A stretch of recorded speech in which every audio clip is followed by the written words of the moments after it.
যেহেতু বিহু গতিকে বিহু এফাকিৰে আৰম্ভ কৰি নহয় জানো এতি কৈছে নেহাৰ মুগাৰে মুহুৰা ঐ তাতো কৈছে নে সৰু মাতো এই তাতো কৈছে নেহাৰ বহাগৰ বিহু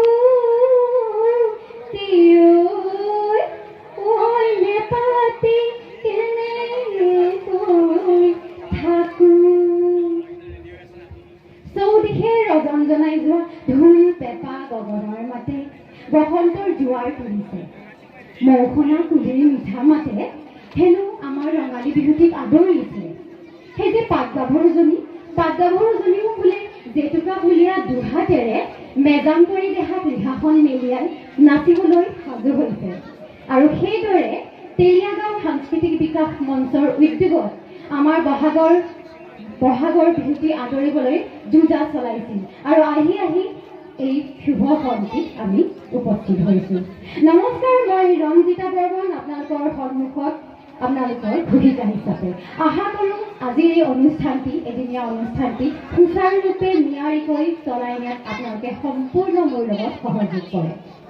পোনপ্ৰথমে ইয়াত উপস্থিত থকা সমূহ বিহুবলীয়া ৰাইজলৈ অসমীয়া নৱবৰ্ষ তথা ৰঙালী বিহুৰ ওলগ জনালোঁ।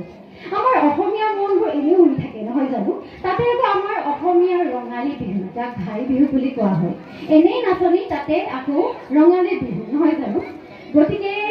তাক লৈ আজি মোৰ এই অনুষ্ঠানটো মোৰ অলৰেডি যিহেতু সাংস্কৃতিক অনুষ্ঠান আৰম্ভ হৈ গ'ল গতিকে মই